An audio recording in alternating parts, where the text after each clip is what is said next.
He spoke to this person for 15 minutes and he shared me only a couple of things that got said. And I believe that Shaun knew that he was going to die at 17. I believe he was told he was going to die at 17 years old. Wow. I really believe that now.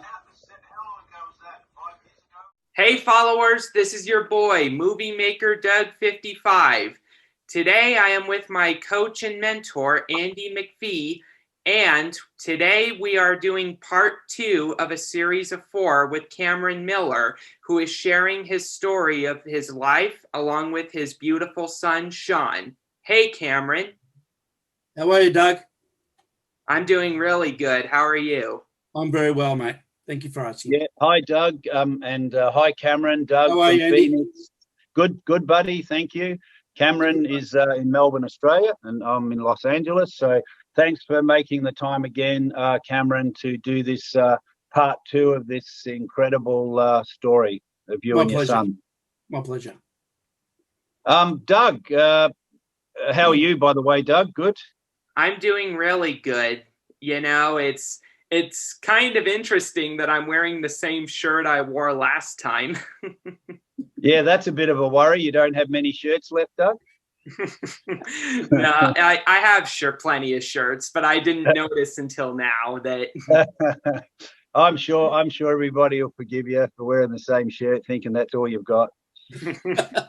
Yeah. So anyway, Cameron, I gotta ask you, what caused your late son, Shaun, to go through so much hardships in his life?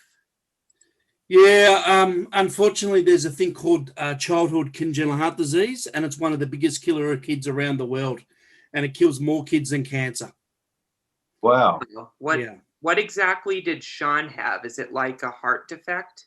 Yeah, basically, Shaun used to say to him, Dad, you know, he was born what's called VSD, ASD, and basically one side of the heart was not pumping.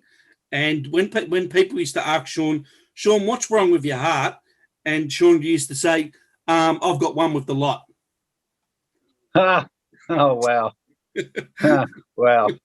What a great what a great attitude to just be able to be self-expressed like that, knowing that you know the outcome is very in balance of, you know, whether you're going to be find a donor, a great heart, or whether it may or may not work, which is just an inspiring attitude.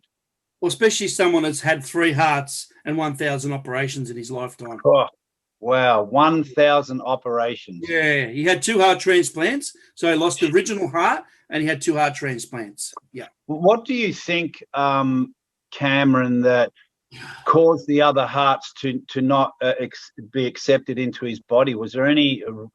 Did they find any reason behind that?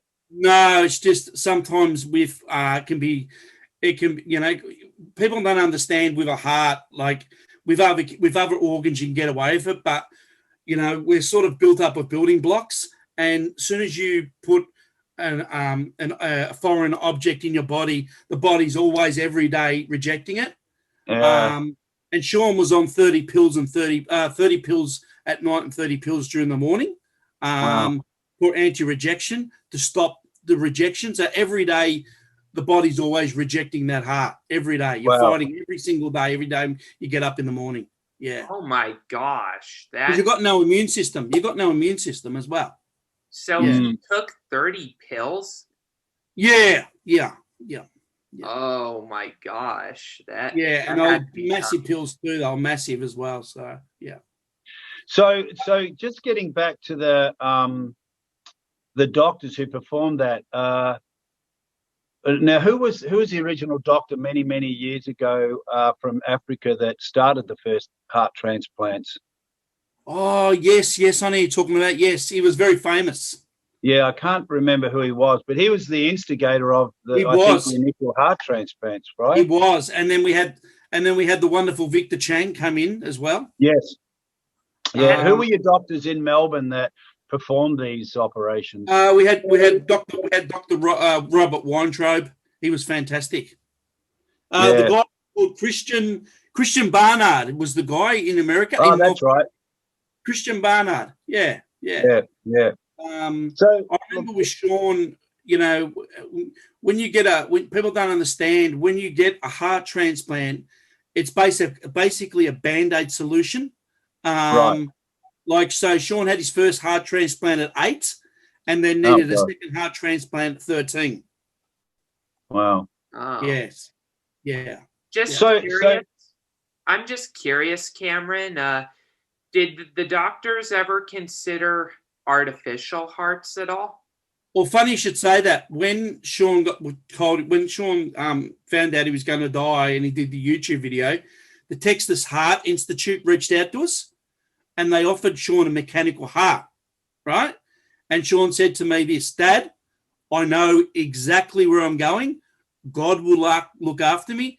I don't give that artificial heart to somebody else. I'm ready to go. Yeah. Wow. And as a father, I had to deal with that, knowing that he could have lived on, but he chose not to. So can I ask you, Cameron, how did that affect you? Like, it's totally out of your control. Totally. It took me a long time to come to terms with it, because he said to me he had the second heart transplant for me anyway, and he said, I need to do this for me now. It's time for me to go. He said, I've learnt my lessons on earth. This is what he said, I've learnt my lessons on earth, and I've achieved what I've had to achieve, and I'm ready to go now. Wow. Jeez. So Powerful. that brings me to my next question, which is, when did he first interact with God? That was, I'll tell you the story exactly how it happened, and I wrote about it in my book. About a week before, Shaun had a fontan operation. It's called a fontan, and it was with a guy called Christian Barnard, a guy from France, and they were trying to knit the other side of the heart.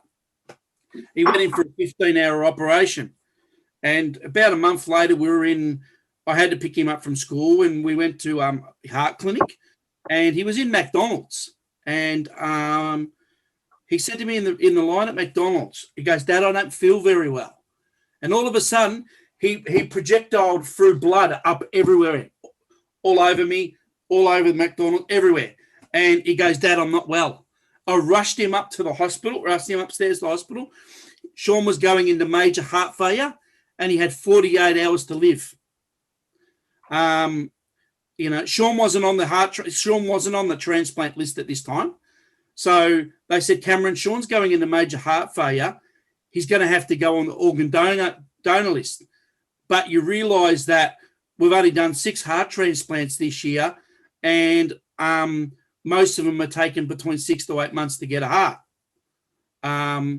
So I had to deal with that he could die in 48 hours. Shaun was slowly withering away. I was feeding him ice chips, and it was a mess. And I remember, I'll never forget it very clearly. I went out. It was close to 12 o'clock at night, and it was pouring rain. It was in the winter in Melbourne, and I'll never forget it. I went down on my hands and knees, and I looked up to the sky, and I said, if there's a God out there, please help my son, as I was crying. I went back into the ward, and Shaun was looking up the sky, and I looked up at the roof. There was a white light above Shaun's head, and I'm like, what's going on? The whole ward's completely black, and there's a white light on the roof. And anyway, Shaun spoke like this, like the sun in his eyes for 15. I timed it. It was 15 minutes, and I'm thinking, and I'm trying to listen. I'm thinking, what's going on? He's mumbling, and then all of a sudden he woke up from this, whatever he woke up from, and he goes, Dad, I've got some incredible news. I'm going to get a new heart. And I said to him, Shaun, no one's told me anything about it. And then he goes, I went through a white light, and an old man told me to stop and go away. You've got work to do in your life. And 5 minutes later, the doctor came out, Dr. Robert Weintraub, and said, beautiful boy, we've got a new heart for you. That's an incredible story, Cameron. Can I ask you a question that, when you're dealing with faith and Christianity, there is quite a bit of negativity around the world today. And I understand why people, don't want to go that path or believe it. I sort of get that, because the world's, it's changing. Yeah.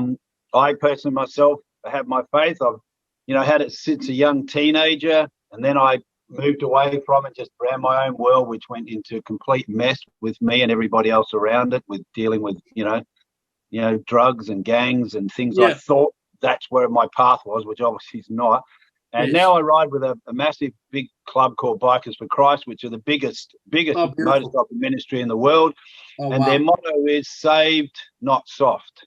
And they deal with a lot of heavy stuff here in the States, and stand for a lot of people in the homeless areas, low income areas, black communities. They go to meetings with Confederate clubs here, 1%ers, and they're there to just be a stand for people, just be there in case people want help. So, but that, what I'm getting at is, it's really hard for people to come to terms about something they can't see or don't believe in. How's it been reacted for you when this story shares about God? Do you get a lot of negativity about that, and people going, "Oh, what a load of rubbish," or things like that? With people are quite respectful. They don't know what to say, so they most likely change the subject. Oh, They don't criticize, but they'll change the subject. I remember when I did the book for Penguin Books, and I wrote about this story in my book, and I was worried that Penguin Books would knock me back, and they go, "No, we're fine with it." So, but Wow. because people know Shaun and know his story and know what he's gone through, people really don't question it. I've never really had anyone question it, but they do change the subject because they get very uncomfortable talking about anything to do with the afterlife. Yeah, because we don't, even, we don't understand it. We've all had our own experiences of things like that. Some people, they have their faith because they believe the Bible, etc., etc. We've all had things that, like Shaun, he's had incredible divine intervention. Yeah. And I myself have had things happen in my life which I haven't shared with a lot of people. But luckily enough, I had 3 people with me when something happened here in LA, and 2 of them were my children, and they went, "Okay, that was, that was." And I don't know exactly who it was I met, but that's a story for another time. But yeah, you're right, and I completely understand people change the subject because it's something not everyone knows about. But what I say to you, Cameron, and I know Doug's behind us on this because Doug's a young Christian man. Your bravery in sharing it, and unashamedly sharing, like, the visions he had, the stories he's had, that's great, because I know it will inspire people somewhere, somehow, with your story. So that's admirable that you're not ashamed to share that, even though people go, "Well, bit awkward," Yeah, you're an incredible person, and Shaun was absolutely great. He was incredible, Shaun. Shaun was a real leader. He was a leader. He always took control, and that's who he was. And you can see it. If you go onto Squeaky Squeanaires on Shaun Miller Foundation on YouTube, there's him public speaking for the first time about his life, and you can see the way he takes control. Yeah. Where was that, Cameron? What link is that where he did his first public speaking? He was invited to do some public speaking in the city, and he loved it. And he just got up for the first time, and he spoke like so. It was just natural to him. Yeah. Is there a video link to that? Yes. Yeah. You just go to the Shaun Miller Foundation on YouTube, and it's on YouTube. Oh, the link, everybody, is right here. The link. There you go. Yeah. Hey, Doug, if you got a few more questions, and then I've got a couple for Cameron as well. Yeah, I must ask you, Cameron, when did Shaun see heaven and hell? That was more before he passed away. And he told me that, basically he was laying on the couch and he went out to it, and same sort of thing about the vision, and he was all over the place, and he was laying down and he was like, no, no, no, no, get off me, get off me, get off me. Because what I was noticing a week before when I was taking photos, there was all these orbs around him all the time. And I believe that he had spiritual guides getting ready to take him to heaven. And 3 days before he passed away, he had that incredible experience where he said that there was two doors that I went through. I went through a white door, but to the left of me, there was this black door where people were screaming, yelling, hands were coming out of this door, help me, help me. He said it was horrifying. He said this black door was worse than any nightmare you can ever think of. Wow. Yeah. Yeah, it's incredible. Hey, it's just not imaginable for, just a lot of us to even those with faith to really comprehend that. But your son and all the stories that he shared with you and the experiences you saw, well, I personally myself, trust and believe everything that he shared with you was way beyond our comprehension. It was. It was. So let me get this straight. He was in some sort of a hallway with doors, and he saw a black door with people. He said he walked through. He said he walked through like a cathedral place, and there was a white door. It was a beautiful white door. He said, and then there was a black door. And he goes, there was thousands of people screaming and yelling, and they were trying to get to him. As he said, he went through the white door. People were trying to reach out to him and pull him into the black door. And he goes, I had like this force field that pulled me through the white door until I came to a cabinet with my name on it, with Shaun Miller. And I pulled out the cabinet, and up come on my life was my life from the time I was born to the time I passed away, 1 minute. I saw my life in 1 minute. Everything that happened in my life in 1 minute. Wow. Yeah. That's enough for the messages from the Bible to go clean up your act. Exactly. That's right. Exactly. Yeah. Clean up your act, mate. That's one movie I don't want everyone to see. Clean up your act, otherwise you're going to get viewed. You're going to get judged. You're going to get judged. Yeah, and I would sooner go through the white door than the black door, obviously. Yeah. I remember Shaun said something very, very interesting. And he'd say these things. I'll give you an example. Shaun would say these things and then change the subject. Like when he did the YouTube video, he goes, oh, Dad, I did this YouTube video. He goes, it's going to be viewed by millions of people all over the world, but oh, well. And I go, what did you just say, Shaun? He goes, can you get me a ham sandwich? And he wouldn't bring it up again. He wouldn't bring it up again. Wow. You know the sort of person he was? Yeah. Like he spoke to this, as he said, he says in his book, he calls it his epiphany, the day he spoke to God. He spoke to this person for 15 minutes and he shared me only a couple of things that got said. And I believe that Shaun knew that he was going to die at 17. I believe he was told he was going to die at 17 years old. Wow. I really believe that now. How long ago was that? 5 years ago, or? That was when he was which one? Which event? When he passed away, how old was he? He was 17. That was May 26, 2012. Okay, yeah. Okay, yeah. Yeah. Okay. Yeah. So 9 years ago. Yeah. Wow.